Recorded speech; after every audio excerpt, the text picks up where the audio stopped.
Hi, I wanted to tell you more about the honors program here at Fullerton College. It's one of the many, many, many programs that we have on campus that support students and help them achieve their academic goals.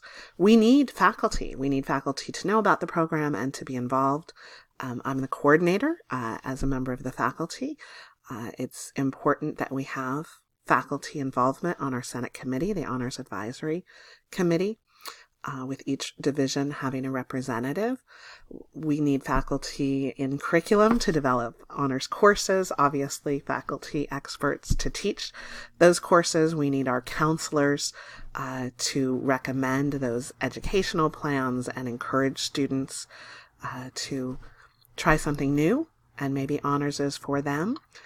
We definitely need everybody on campus recommending students, suggesting it to students who might not know about it, asking students who are great in your classes to think about joining it, and just encouraging students to get involved, having this information that I include for students on your Canvas website.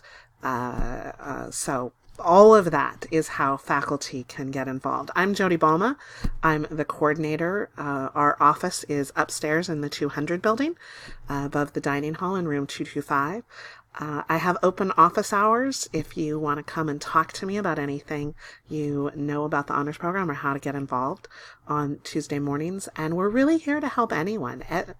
Every Fullerton College student is a potential honors student, and often it's just them expressing the desire to succeed, and then having a faculty member who really believes in their potential. So that's where we're located, upstairs right above the transfer center down the hall. We offer a community of scholars. Why would students want to get involved? We have smaller classes. We have, really dedicated faculty who want to work closely with students. These students take on campus leadership roles. Those smaller classes really allow for high impact learning, for research opportunities. We have a high rate of transfer to universities.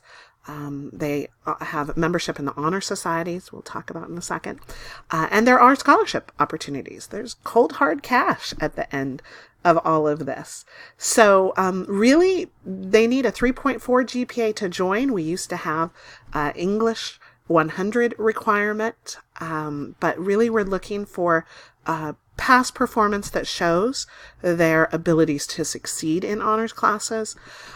We can also take students on faculty recommendation. We can look at their potential. If they weren't great in high school, we can just look at what they've done at the college. So encourage your students to try, even if they're not quite at that 3.4 GPA, and we will help them succeed. Our Fullerton College Honors Program is part of a larger body, the Honors Transfer Council of California, which is most of the 54 honors programs in the state belong to this council, and so we work collaboratively and cooperatively to offer priority acceptance considerations, special scholarships, housing priority, and other academic and social benefits. We have library privileges at UCLA and UCI for all of our partners, and we have, through that organization, the transfer partnerships with a whole host of colleges,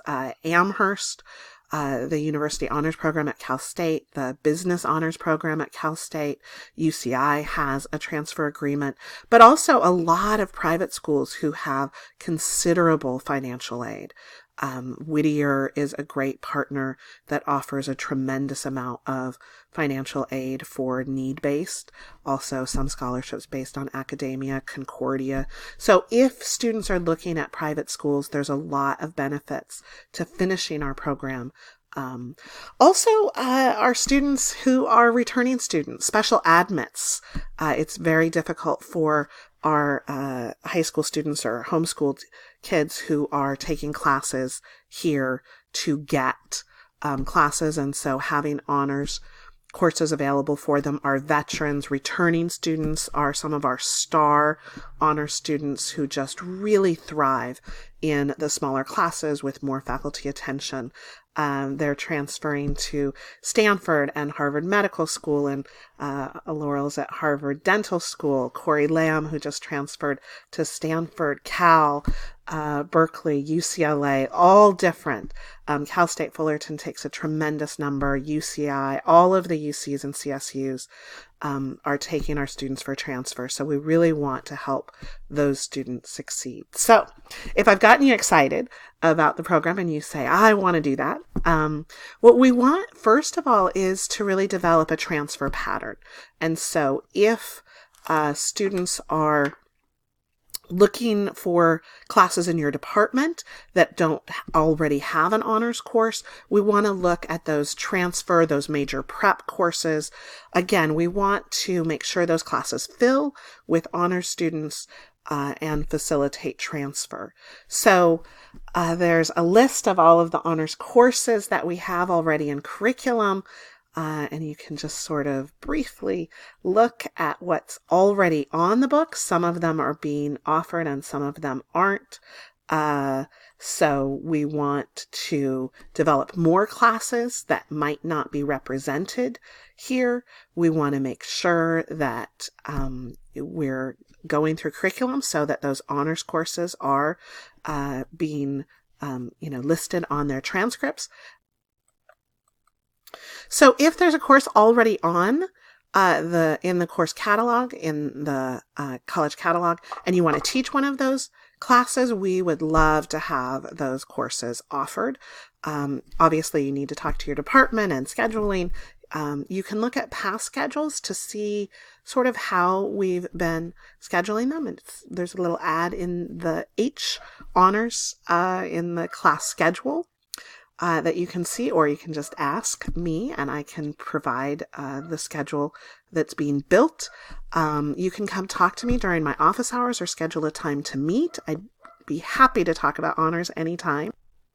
As you're looking to develop a course, we're looking for high impact learning. With those smaller classes of 20 or 25 students, well, we're not looking for the hardest class that's ever been taught in the history of academia. We're looking for using those smaller classes for deeper discovery of the material.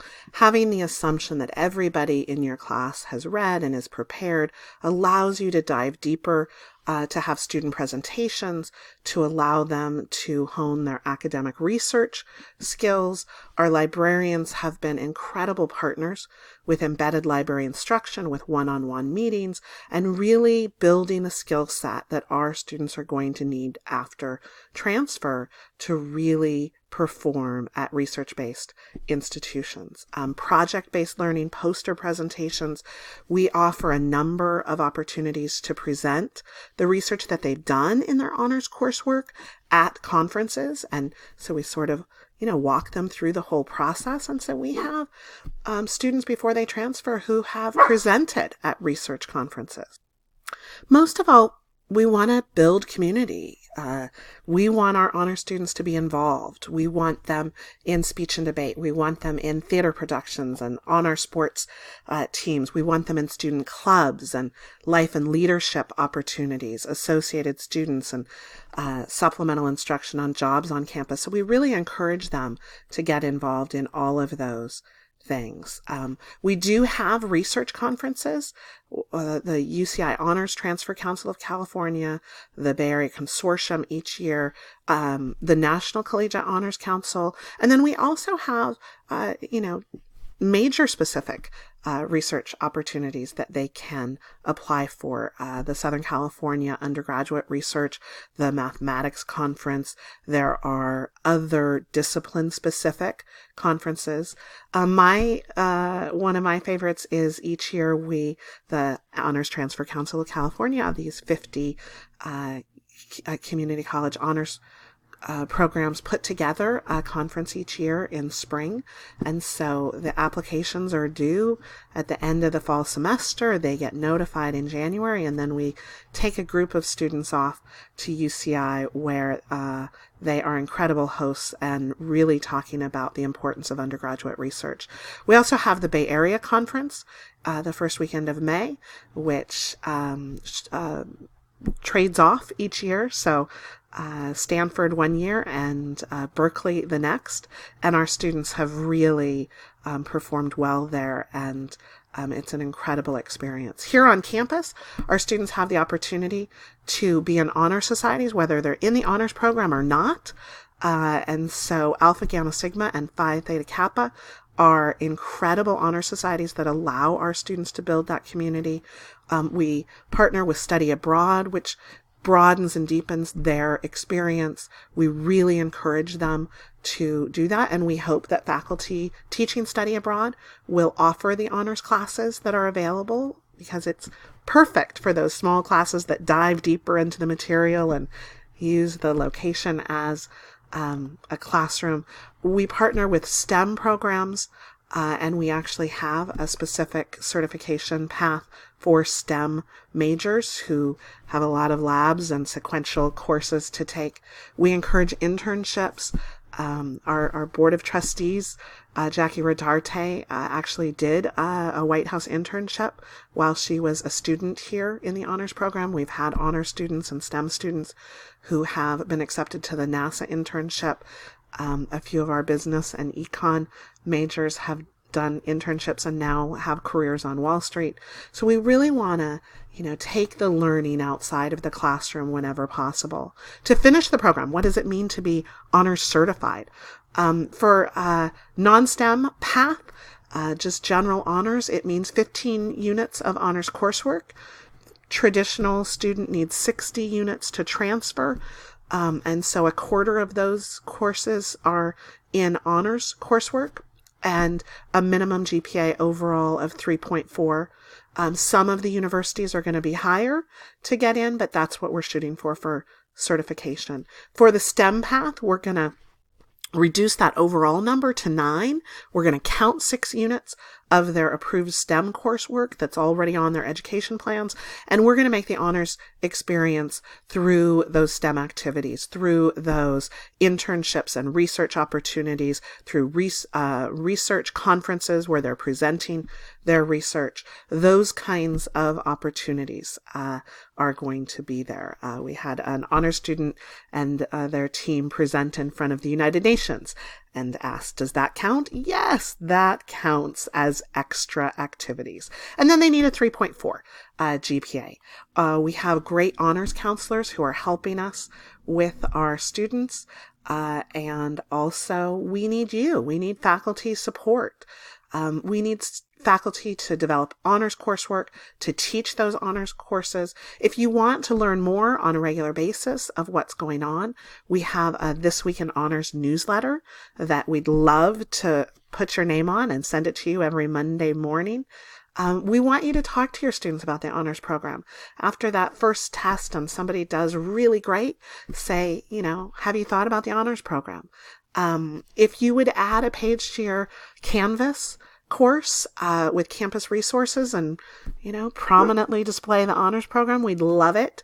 And we'll send you all the information you need if you would like it. And then refer students to us directly. If you've got a student who has incredible potential that you think would excel in a discipline-specific course or in the honors program in general, send us an email, and based on that recommendation, we can consider that student and help them find out if honors is right for them. We've got a website, honors.fullcall.edu.